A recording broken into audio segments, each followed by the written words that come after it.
Yo, what's up guys? Kumusta kayo? So for today's video guys, magmumukbang tayo ng saging guys. Tapos kilawin guys. Sobrang dami ng ating kilawin guys. So, ayan, napakasarap nitong kinilaw na isda guys.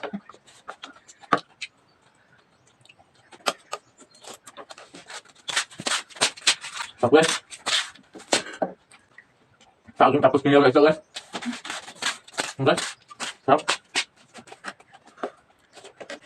Sobrang sarap ng ating kinilaw na isda guys. Yan, sobrang dami pa naman to. Ubusin natin ito guys.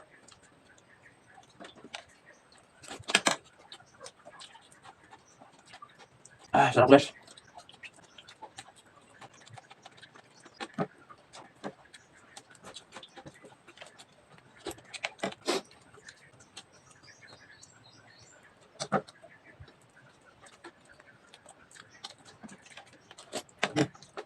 Sarap guys. Ano to guys? Hindi to isang tambal tuloy. Ano to? Titina na isda guys.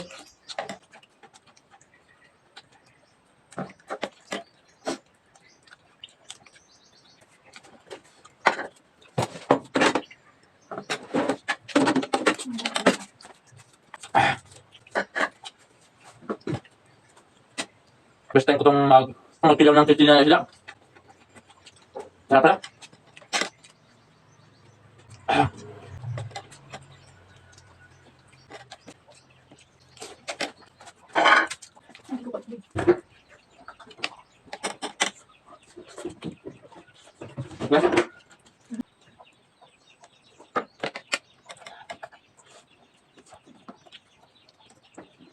Sarap.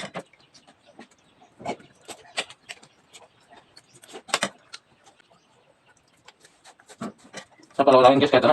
Kapag tayo mag-kilaw ng isda, hindi nakakaumay. Lalo na pag kinakain natin guys, saging at saka ano. Kasi yung ulam natin kinilaw, napakasarap guys.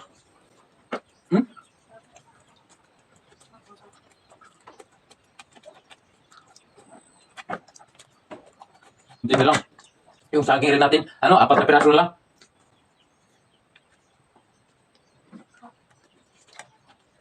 Sarap.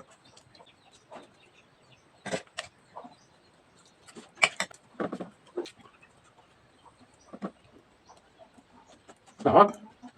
So, kaya sa mga mahilig sa kinilaw dyan.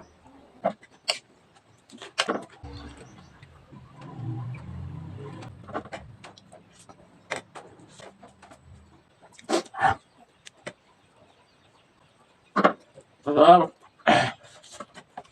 Tapos sabaw.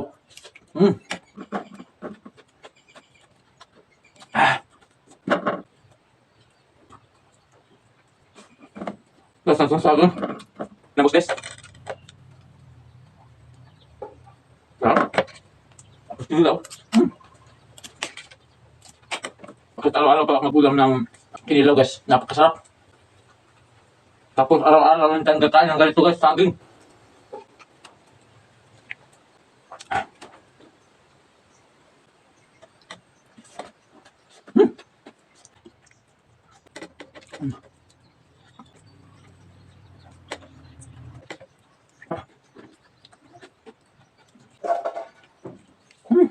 Gusto kong kumain ng ganito ko lang ng kinilaw guys. Isang plato.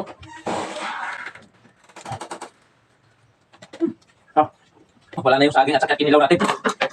Inom na tayo ng tubig. Talagang nabusog tayo. So, sa mga gustong magpa-challenge kay Mr. G guys, just comment down below para yan yung isusunod na challenge ko. At syempre, huwag niyo muna kalimutang mag-like, share, and subscribe. So, salamat.